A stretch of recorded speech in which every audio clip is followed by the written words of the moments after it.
Well, good afternoon, everybody, or good morning, wherever you happen to be.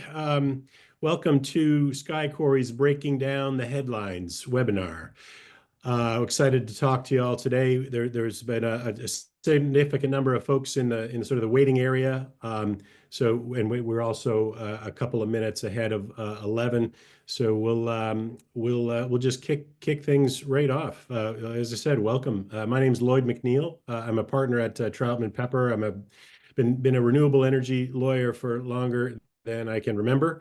I'm also an investor and excited to be on the Sky Quarry journey with them as they move through various stages of development, and we're here to talk about some of those developments today. We have Marcus Laun and David Sealock, who are the founders and officers of the company. They are going to walk us through really a deeper look at the recent press releases and other announcements that the company has made to try to stitch them together and provide a bit of context. After the presentations, each of them are going to speak to a number of slides, but after those presentations, Marcus has an opportunity that he'd like to share with y'all with respect to the Foreland Refinery.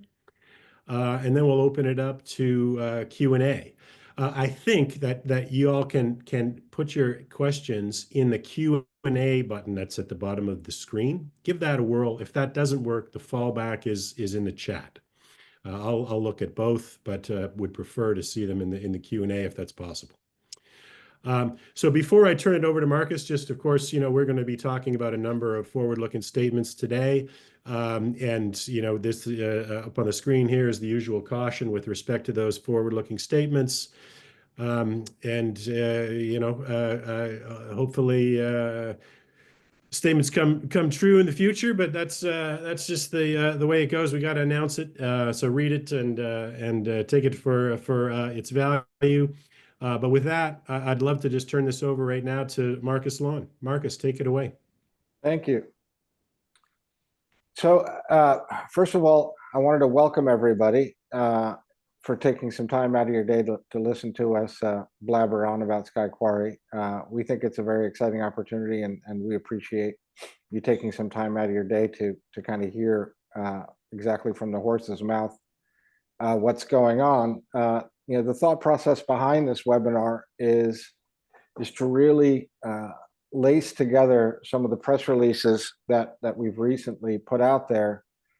We obviously have Jennifer working with us, and she reliably informs us of kind of the questions that come back from investors. And what we found is that investors are really trying to hang a little bit too much on each individual press release and read the tea leaves, as opposed to scaling back and zooming out a little bit and looking at the big picture. And so the intent for this webinar is to really take a look at these individual press releases and talk about how they fit into the puzzle of the entire company and the future of the company. So each individual press release is obviously significant, but if you think of we're sewing together a patchwork quilt of partners and strategic players in the industry to create that national network that we're going to build. And that's really what these press releases represent. They're individual stepping stones that get us to that national footprint that we're looking for. Does that make sense, David? Did you want to add anything to that as we get started? No, I think you said it very well, Marcus. What we're trying to do is redefine waste as an opportunity. And that requires, the mobility of many peripheral activities that we do, but more importantly, a blueprint for that. We're scaling a vertically integrated platform focused on waste asphalt shingle recycling and sustainable fuel production. And we think that we're well ahead of the pack in terms of the basis of that. So at Sky Quarry, we're turning yesterday's waste into tomorrow's energy. But as Marcus said, that creates a blueprint, a very in-depth blueprint that we are working with, and we have a very strong team working with it. So no, let's continue, Marcus. Thank you.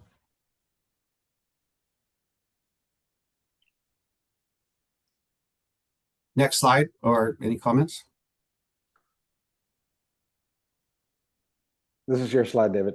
Okay. I'm having some latency issue here, so I apologize for that. So just give me 1 second. I'm just going to this slide, creating a blueprint for the future of waste to energy infrastructure. And that's what I was just talking about, and that's what Marcus alluded to in terms of talking about how we're making sure that we stitch all these plans together.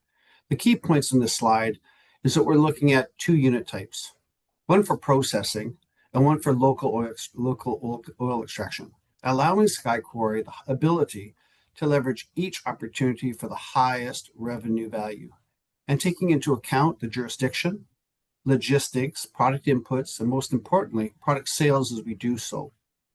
Our modular units are designed for rapid expansion to high opportunity markets throughout the USA. The West Coast, Texas, Utah, Illinois, Midwest, which we'll talk about and answer questions on. Our facilities will be placed close to the waste source and end markets. Units will reduce waste volume and produce sellable products we're also going to touch on in this presentation and answer questions on. But more importantly, we're supporting landfill diversion mandates all the way through state mandates, down to county mandates, down to landfill mandates. But what it does for us as we address these, it opens new revenue streams for us. In addition, the deployment of our modular facilities creates local jobs, lowers transportation costs, and we feel will enable strategic partnerships as we go through this entire process. From the map, you can see, right, we wish to produce income from tipping fees and byproduct sales, which we outline on our website and on this slide. And why does this matter? Sky Quarry plans to grow without taking on massive infrastructure costs by creating synergistic relationships. The modular units will let us tap into new markets, turn waste into revenue, and meet real demand as states crack down on landfill use. And we need to take a look at a smart, flexible way to expand, build local partnerships, and strengthen our business long term. We're inviting and reaching out to roofers and shingle producers in all of our key areas of interest. There's nearly 2,000 or 200,000 roofing companies across the U.S. And we want to create collaborative operations to recycle, reduce, and reuse waste asphalt shingle products with these potential partners in a sustainable and a profitable manner for everyone involved. Marcus, anything to add to that? No, you put it well. So we've put out 3 press releases as far as strategic relationships that fit into that network. The first would be R&R Solutions. They're the only permitted recycler in New Mexico. The reason that's important is obviously that they're the lead dog in that space. The other reason it's strategic is because they're close to our Utah facility. So in that kind of market, we would not put an extraction facility. We would basically just process the material and then bring that bitumen to Utah for extraction. So that's strategically attractive for us, and they're already handling the material, so it would actually be a quick ramp up. So that's compelling for us.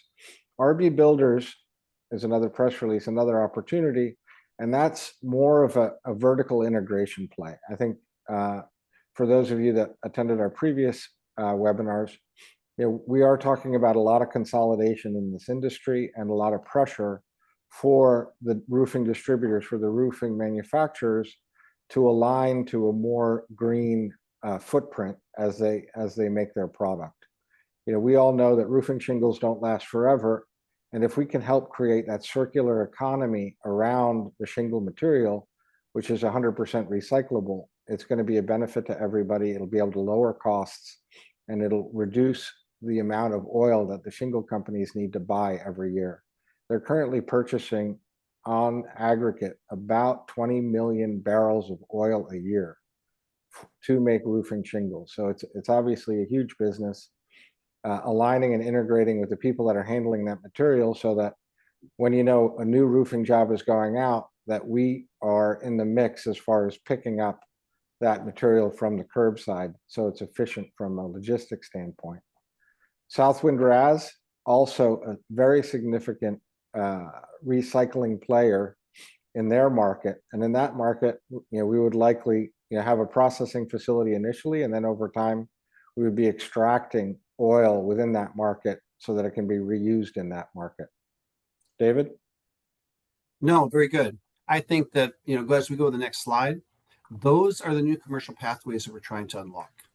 And one of the really important ones, I think, in terms of making sure that we can support our path forward is the launching of our integrated energy facility in Utah and with our recycling permit there.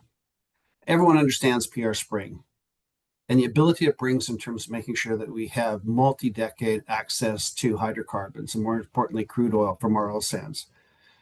Sitting on 6,000 acres, but the submission of our waste management permit in Utah, the plan is to operate a combined oil sands extraction and asphalt recycling facility, creating an operational revenue hybrid that integrates hydrocarbon and waste energy production. This product will be the feedstock for our downstream Foreland Refinery.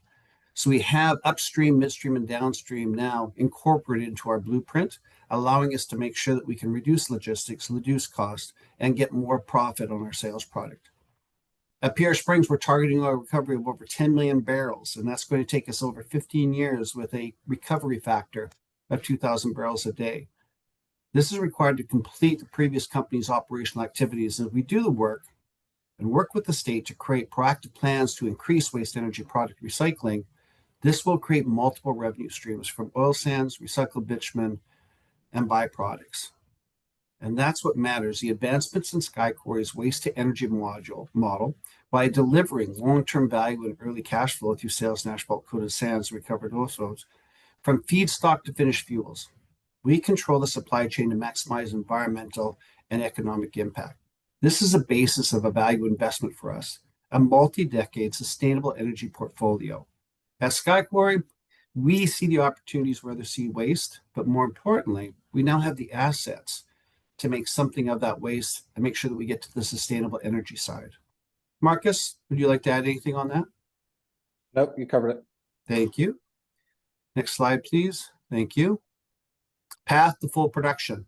But in doing so, we understand that there's an onus of responsibility that we must take a look at what are we trying to achieve, but more importantly, how do we achieve it?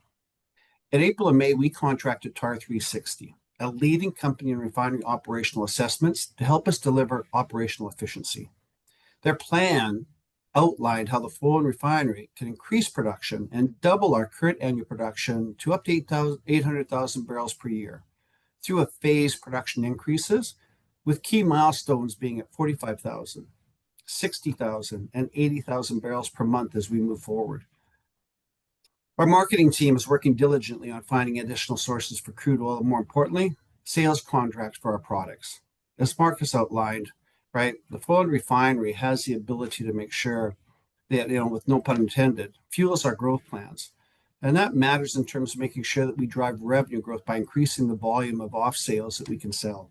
Positions Forland to meet high regional demand to counter the potential California fuels crisis that Marcus is going to touch on, and also support stronger pricing and better margins due to scale. It's a manufacturing process, and we enable long-term customer contracts and predictable cash flow in doing so. But more importantly, we lower our cost per barrel through improved operational efficiencies, and builds on a stronger foundation for investor returns and future expansions because you have the assurity we're doing things correctly. We understand and we're focusing on safety and risk management, reliability and maintenance planning, production and process optimization, operational discipline, turnaround capital management, compliance and governance, sustainability and environment stewardship, and also facility leadership and growth in terms of how we expand our operations internally to keep up to ourselves. And most importantly, the health and safety of our employees and associates at the refinery that work with us. We want to make sure that this plan allows us to grow in a stepwise safe approach that brings us value and also ensures aligns with those 8 factors that I just discussed. Marcus, do you have anything to add on that? Nope. So we put out a press release regarding energy security in the Western United States. We touched on this on our last webinar, but it's actually become even more pressing at this point. The key factor is Nevada operates in a gasoline island of California and Arizona. You can kind of see that on the slide. The the California market, California is producing less and less crude oil, and there's a lot of regulatory pressure to actually reduce the refining capacity. And Gavin Newsom has put a lot of pressure on the refiners and increased regulation, which has made that business to operate in California very expensive and burdensome. And the result is, two of the biggest refineries in California are closing down, including the newest refinery in California, which is obviously threatens the California market. But when California catches a cold, Nevada's going to catch pneumonia. Nevada imports the bulk of its fuel that it uses from California. California is importing the majority of its fuel from overseas. It's not creating enough oil in its own market to supply the market. So 60+% of California's crude oil is being imported by boat, or majority by boat. And now with the reduction in refining capacity, you're going to see more and more refined fuel being imported from places as far away as Saudi Arabia and South Korea.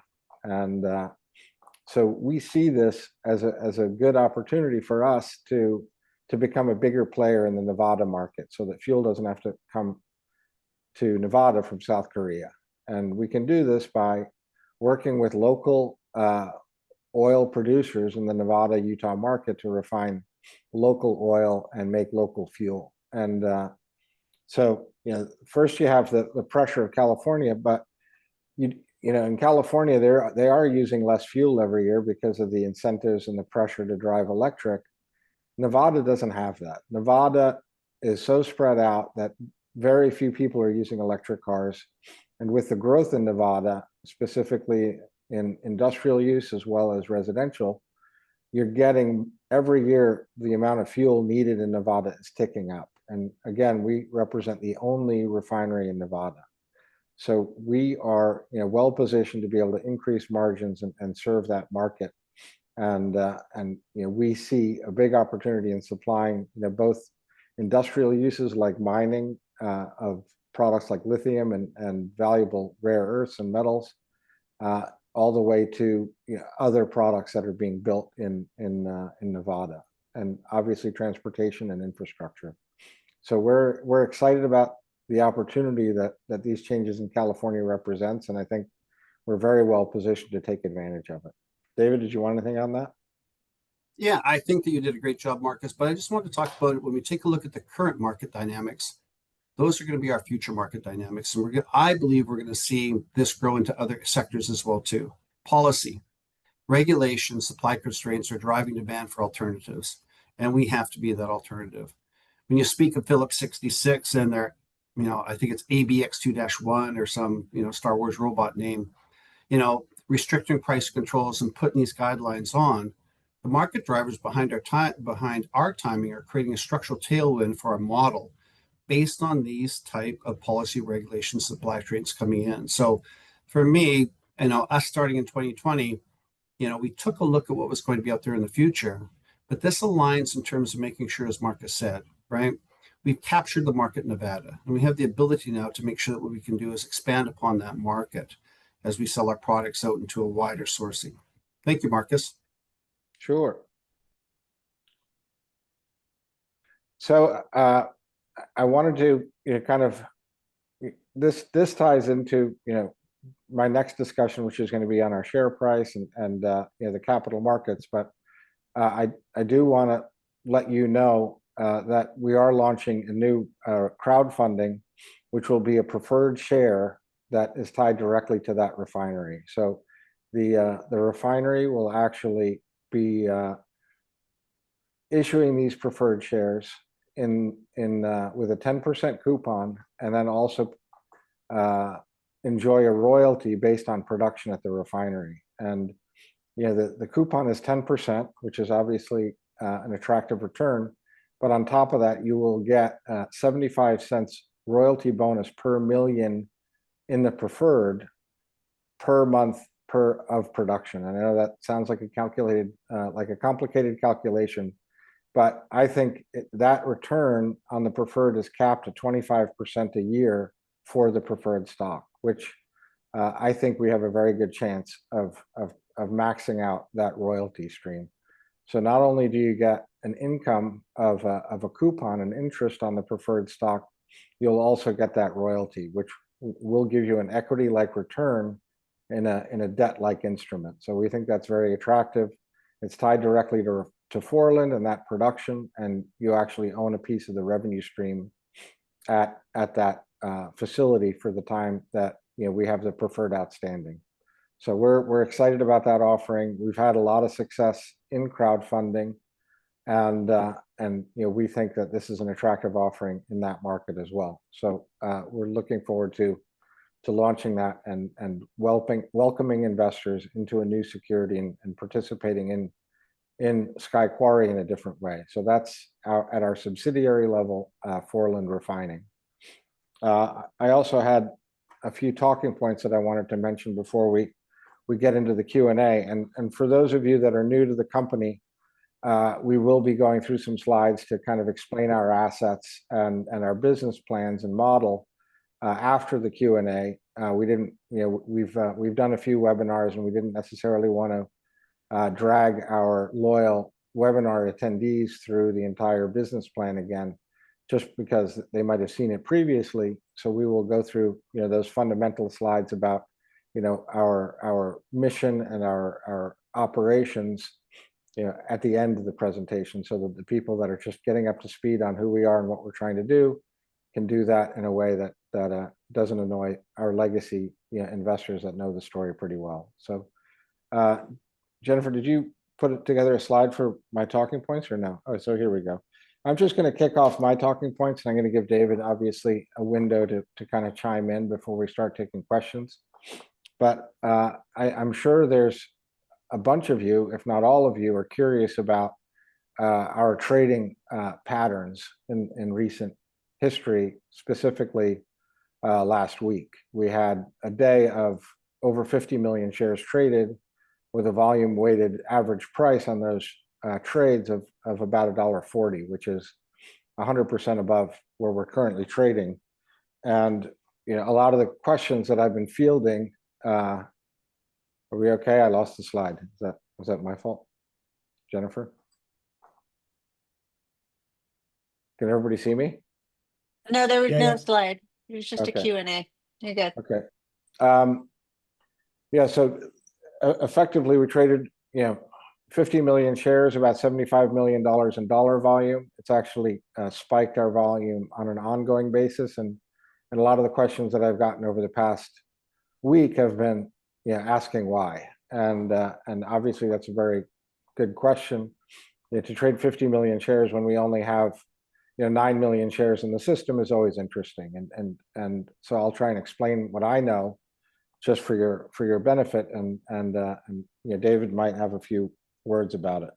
But the first explanation I got from people was that it was market makers adjusting their positions, and to the extent that market makers might have a short position in our company, sometimes they have to buy and sell it and rebuy it, or cover a short and then re-short the stock, because they're only allowed to hold a short position on their books for a certain period of time according to market rules.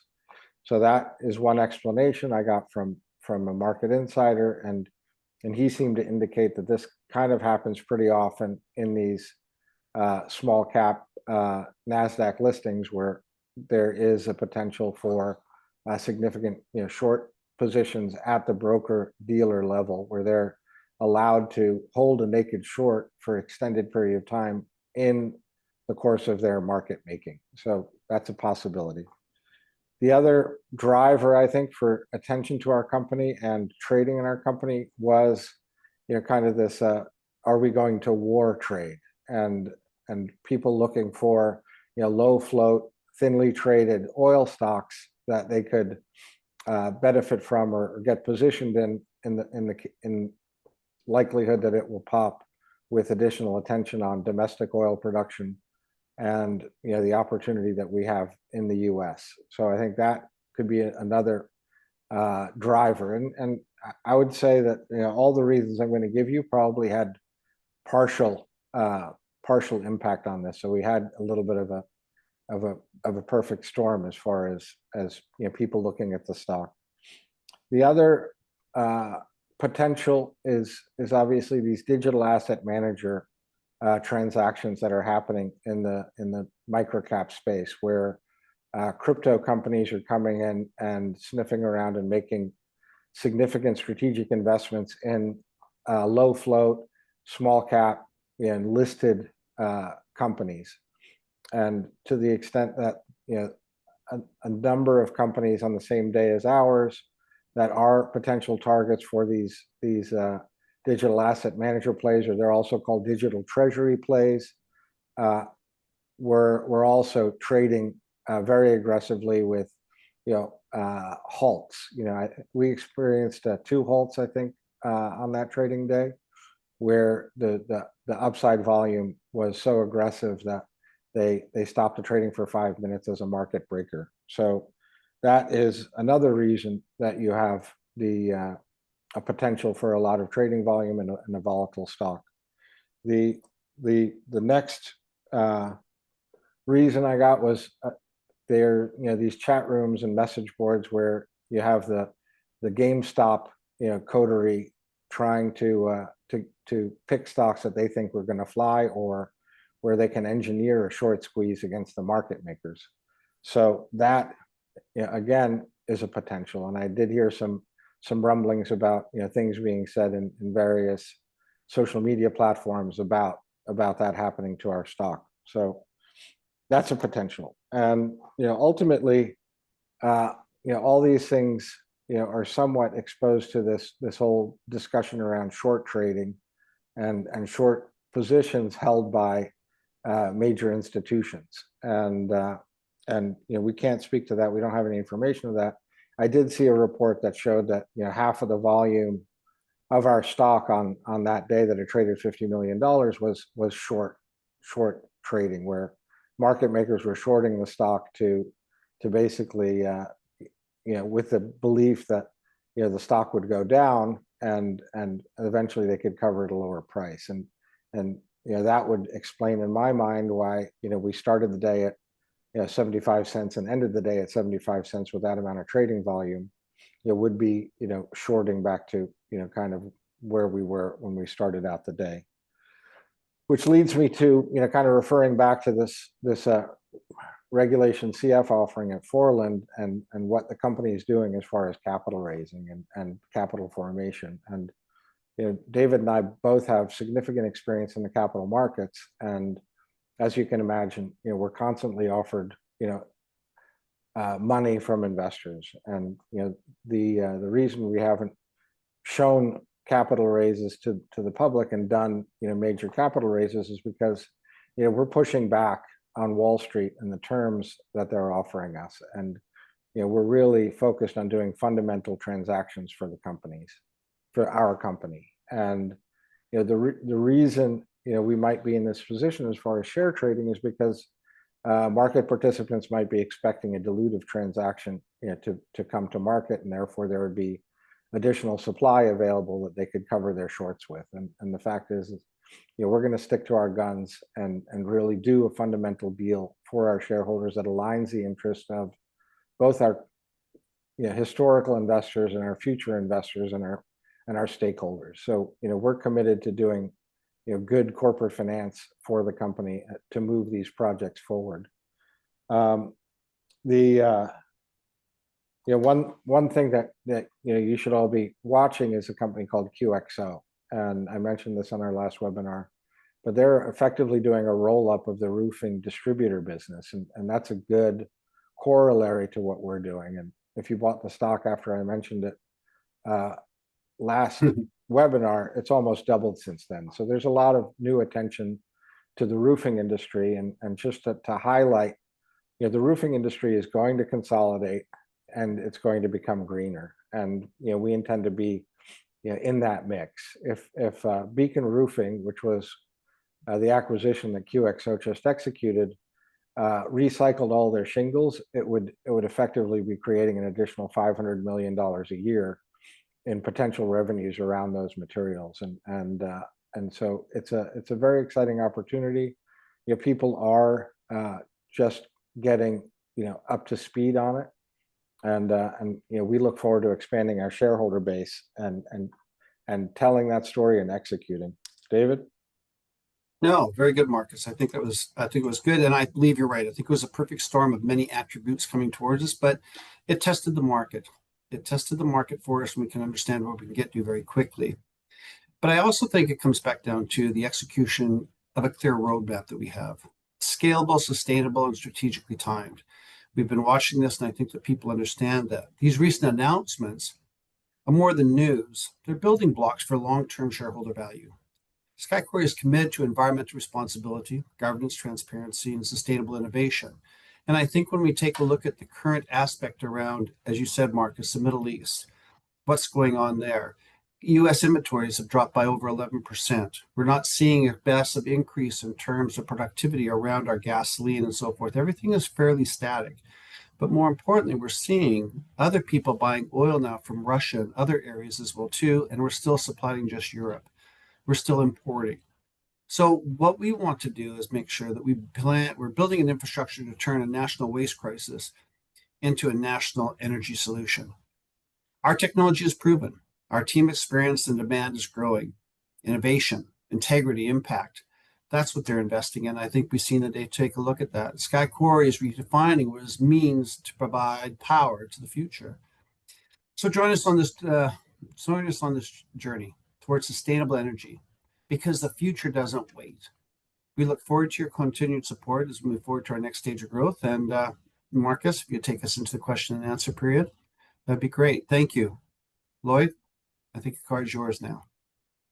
Yeah, excellent. I'm scrolling through. I think you folks answered a few questions that folks had on the trading volume spike last week. Well, so that's very good. What can you say, if anything, about the effect of the Forland preferred share offering on the Sky Quarry stock price? Do you want to take that, Marcus? Since you orchestrated it, thank you. The Foreland preferred, it actually, the positive effect it'll have is I think it'll communicate to the market that we're serious about protecting the common stock of Sky Quarry, and we're not going to do something dilutive and stupid to raise capital. So we designed the Foreland preferred to effectively pay down some of the debt that we have on the balance sheet that's tied to that business, and do it in a way that benefits the stock price, and the fact that it won't put any pressure on the stock price. It also should benefit the stock price because it shows our commitment to doing fundamental transactions for the company. We wholeheartedly believe that we're trading at a massive discount to the intrinsic value of the assets and the intellectual property that we have. So we're going to fight tooth and nail for our shareholders and get the share price back up to at least where we IPO'd and beyond, because the business opportunity is a $4 billion opportunity. Any concerns at all about the stock price currently trading at under $1? Well, we obviously are working on a plan to increase the share price so that we maintain listing requirements for NASDAQ. But I think we have a lot of transactions and opportunities in the hopper right now that will help unlock the value of those shares. So we're confident that shareholder value will be increased going forward. And it's also the impact that we have with positive cash flow, making sure that what we can do is we can invest into crude purchases, invest in terms of the TAR 360 plan, make sure that we meet our milestones in terms of increased production and efficiency as we go through this entire process. So that, I think, is the Foreland Reggae crowdfunding is going to be substantial, but really it comes back down to it is that those who believe that in energy are going to take a look at this and understand the closures in California, understand the need for the fuels that we basically produce at Foreland Refinery. They're going to see that the value of this is going to go up. when you take a look at, the forecast with regards to California, they're stating that gasoline is going to get, close to $8 a gallon. Diesel maybe even more, right? Those forecasts come true. There's a tremendous amount of opportunity for this in terms of making sure that we can actually, provide that rate of return that we're looking at. So I think that Marcus and the team have structured this very, very well. So just to focus on that one point a bit. So the Foreland Refinery is operational. And so we're talking about not getting it started, but improving it. You mentioned, David, the milestones that you have targeted, but Yes. It's currently operational and generating revenue and sort of positioned to increase revenues as you ramp up production. Well Correct. said. You know what, Lloyd, if you keep doing this, you won't need us to answer any of the questions. It No, does. it's It very does good. lead into. Yeah. It does lead into a question which I have. So just to sort of set that you do have, a good chunk of the business is operational, and the way I had sort of see the press releases is that we're now sort of consolidating the business. So that it becomes, essentially more integral, more circular, able to essentially feed itself, right? You can extract oil and from the shingles that feeds the refinery, and that turns out the products. Improves the overall efficiency and availability of the refinery. I mean, it just it feeds itself in terms of overall improvements. The one question that I did want to ask both of you, though, is that you do have a number of things in the hopper that you want to do, right? You want to roll out the modular facilities. You want to bring the refinery to operational status.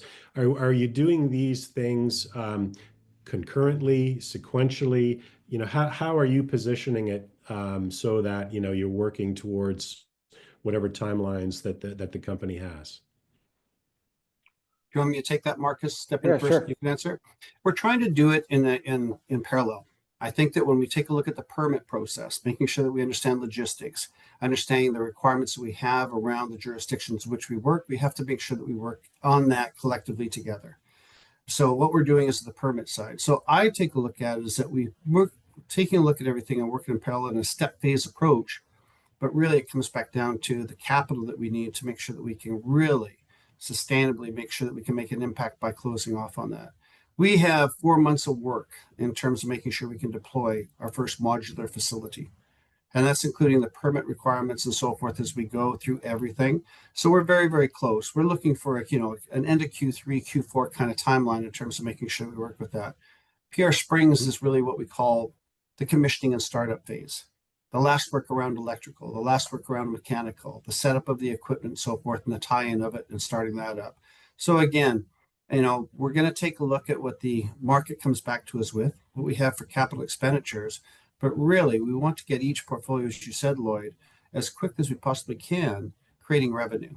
Because as soon as they create revenue, they're not burdening other aspects of the portfolios to make sure that they support or it supports the entire company. So, 2024 was our operational year in terms of making sure that we went public. 2025 is going to be the year where we take a look at transitioning into all active portfolios. Marcus? Got it. Nothing to add. So just touching on permits then. So the permit that you applied for PR Springs, is that a discretionary permit? Is that a non-discretionary? Is there a timeline there where you expect to have that issued? How are you looking into the crystal ball on the permit for that facility? When we take a look at other permits that have been submitted, they're taking that range of anywhere between 3 to 6 months. But because we have the civil work done, we basically have a foundation in terms of where we have the PR Spring operational unit right now.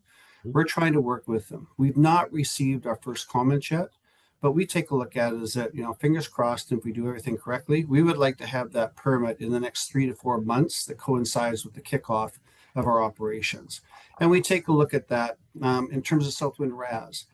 The partnership that we have there puts us right beside one of their hot mix asphalt units that they're just building. So we're going to leverage their expertise on permits and work with them as we go through that entire process. The same with Albuquerque in terms of New Mexico. Every permit process is a little bit different, but 99% they're the same in terms of making sure that we answer the questions, provide the inputs on environmental sustainability, emissions, what we're going to control on emissions, and more importantly, what we're going to do with regards to control on our carbon credit status. So we've been very thorough in terms of addressing that. Again, depending on the administration and then how many people are working, we want to make sure that we get through this as quickly as we can. And then for the extraction, the separation collection, the modular facilities, I would imagine that the permit story there is a lot more complicated in that it's state, local. How much of the I guess the complexities around permitting are driving the choice of selection of sites or states in which you want to set up those facilities? Well, we take a look at the permitting of the state, but more importantly, it's a partnership in terms of what they're doing. Can we leverage their permits? So that's what we really take a look at. And when we chose the candidates that we have, especially PR Springs, it allows us to make sure we can leverage their permits for 50, 60% of the work that's being done. It is an add-on modular unit that allows us to make sure that we can actually process byproducts of the waste asphalt shingle and then utilize those products back into the byproduct sales market. But more importantly, can we help directly with who we're partnering with? And so leveraging third-party permits then, is that done contractually? Are you doing that through like an M&A play? Like how do you get to, for instance, use the company in New Mexico? How do you get to use their permit to help leverage the business? Well, we're looking at based on tipping fees and understanding how we go through the process of shared revenue. What are they good at? What are they doing? How much are they collecting? And how do we process that? And making sure that we will refine ourselves in a position that we can leverage our permits, not put them over top of anything with regards to emissions, with regards to any type of movement that we have on transportation logistics and so forth. So for us, it's a lot easier to have a partner within this area because it provides us the infrastructure, the foundation, and that footprint that we can leverage. How do you folks look at profitability? Like what is success to Sky Quarry? Are you looking at measurements on a per barrel basis? Are you looking at it overall enterprise, sub enterprises? How do you look at it? And then I suppose when do you expect or anticipate fruition? That's a big question. We actually look at profitability along all of those lines because that's the best way to figure out how to actually increase the profitability of your operation. So you have to look at it at a granular level and then at a high level. What attracted me to this business opportunity is that it's highly profitable because, as a refresher or a reminder, we're going to get paid to take the waste. So the feedstock that we're going to be putting into our extraction facilities has a negative cost associated with it because we're going to get paid to take it. And the beauty is, again, these shingles are 100% recyclable and all have revenue streams associated with them. So there's a lot of different ways you can skin the cat as far as generating revenue. And that means that, at scale, when we have that national footprint, not only will we have cash flow margins, in the I would say 30s and approaching 40%, you'll have I would say the opportunity and pricing power where you're almost acting like a monopoly. Like our goal is to create a national network where we're picking up these waste products curbside. And as we build that network out, there won't be other players that are going to try and compete because we'll have that infrastructure built. And that's the long-term goal for us.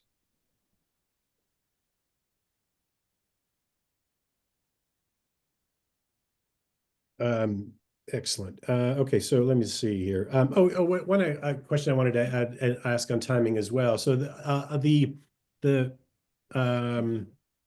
press releases with respect to the LOIs for essentially the feedstock companies.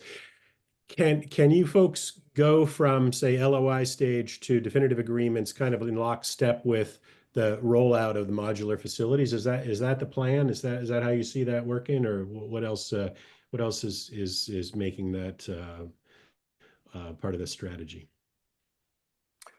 Yeah, I think moving to a definitive agreement is key. I think we've identified solid partners that are effectively waiting for us to be ready to take that material, right? So we don't want to be the boy that cried wolf and sign definitive agreements to receive hundreds of thousands of tons of material and then not have the plant ready to receive that material. So you have to align the contractual obligations with the ability to execute. So we don't want to get out ahead of ourselves as far as making commitments for product without having the ability to meet that demand, because ultimately you're looking at 15 million tons of this waste moving to landfills every year, and to the extent that you want to disrupt that flow of material, you have to be ready to take it as well, and that obviously takes a lot of preparation and capex, because you're dealing with a pretty tricky material to actually handle as far as logistics. Yeah, That's right. And then in addition to that, Lloyd, the blueprints that we provide also take into account the health and safety requirements, state OSHA regulations. We have to make sure that what we do is that we understand the workers, where we're at, where we're going, and understanding all this in terms of where we want to be. So while they're all 90% correct and basically aligned, there are those efficiencies that we need to take a look at. I think Marcus said it well. It's not sometimes how much you make, it's how little you spend. One of the things that we've done in terms of partnering with Allegheny and Rastec and so forth is that we're finding ways to basically create efficiencies on our cost, reducing costs, but also create efficiencies in terms of the product that we can go through. So that allows us to make sure that we've got to put a stake in the sand, so to speak, and understand that this is going to be the first rendition or Rev 1 of our modular facility. But we want to make sure that what we do is we understand the turnaround effect, the debottlenecking, and how do we basically get to another point in time. But Marcus, outlined it, 15 million tons a year going to landfills. If we roll out 20 of our modular facilities, we're getting to about 2 million tons or over 2 million tons a year in terms of recycled waste. It's a tremendous multi-decade kind of process that we're looking at here right now. So for us to start our partnerships now, taking a look at joint ventures and making sure we understand that, we're also building the blueprint for other companies to come to us and say, now that you've done it, how do we help you deploy? Marcus, you mentioned QXO, and when I watch golf on TV, I see the Waste Management Phoenix Open. Are they a competitor that you guys have to worry about? Are they in this business? Waste management, they actually, in our interactions with them and speaking to, I would say, transfer station operators for waste management, they actually don't like dealing with the material. In Los Angeles, they actually charge a premium to take the shingles above what their normal tipping fee is for waste, because it's so problematic for them. They don't want to haul it. They don't have anywhere to go with it. Nobody's recycling it. And so they charge a premium to actually divert, so it doesn't show up at their transfer station. So we've had discussions with them whereby we would share the revenue, which would actually be accretive to them, because they're not getting any revenue from shingles today because they're trying to avoid that waste stream. So they basically anecdotally have said, hey, we'll set up a spot for you and we'll put the shingles there, and we'll split the revenues, and that we could work with, but to have a curbside service, not unlike 1-800-GOT-JUNK, where you don't deal with waste management. You don't deal with a hauling company, because that obviously adds a layer of carbon footprint and logistics, whereby if we had our own network of jobbers that could pick up the shingles on site and take it directly to our processing facilities, we could skip the step of working with the waste management necessarily, and have a very direct path to collect those revenues and process that material as an unsorted material. Like once you get into a waste manager or something like that, you end up dealing with mixed waste and that kind of thing, and that's the biggest problem as far as recycling these shingles, is when it gets mixed in with other construction and demolition waste. Got it. Yeah, yeah. Separation, collection, extraction, all part of the process. Yes. So a couple of folks have asked about the pref offering. Are there any details that you can share about where they'll be able to access more information or participate? Timing, things like that. Marcus, what other little details can you have? Quite a few questions. We just launched it, so I think Jennifer will probably be able to distribute that link in some way. I don't know, maybe Jennifer, can you put it into the chat? Can you put the link into the chat? But yeah, obviously you just email our investor relations email address and ask for the link, and hopefully our technology team is savvy enough to actually make it Googleable and find the link that way. But we're just getting started. If you have any questions about it, you can just email me directly at Marcus@Sky Quarry, and I will send you the link personally. So thank you for inquiring.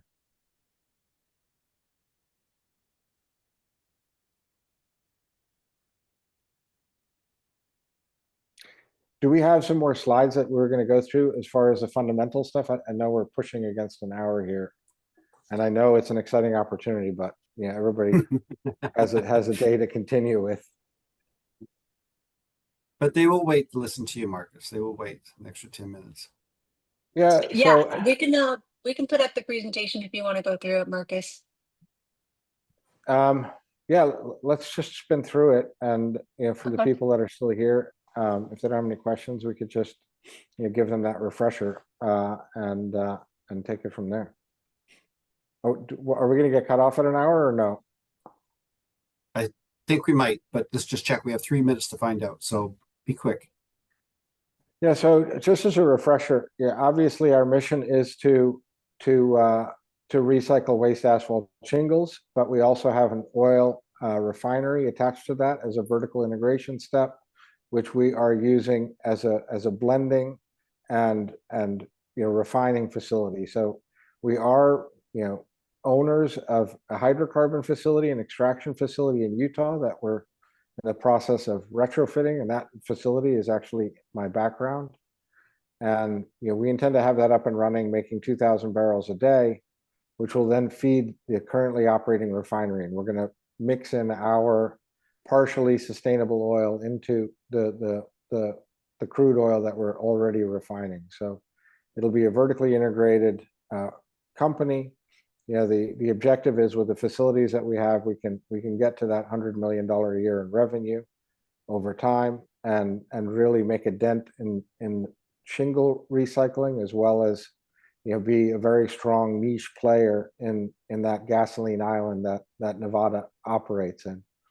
So we're very excited for that opportunity. There's a lot of business pressure to recycle these waste asphalt shingles, and it gives us over a half a dozen revenue streams. We haven't even touched on the whole carbon credit opportunity, which could end up adding tens of millions of dollars a year in revenue to the company. But there's a lot of blue sky in this opportunity, and we have significant assets in the form of our hydrocarbon assets, as well as our facilities, and we have an operating business. So we're really just going to build from this base and take it forward.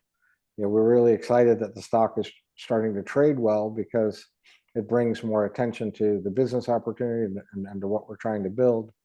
And it brings investors to the game as far as, really, feeling comfortable that, if they make an investment, that they'll be able to exit through the stock profitably. So, one thing I didn't mention is, a bunch of the market participants that I talked to, did say that they think that this upside volatility will happen again on a periodic basis. And I think you're seeing that across all the microcap deals. You're seeing these wacky days where you see, 50 or 100 or $200 million worth of stock trading, or hundreds of millions of shares trading.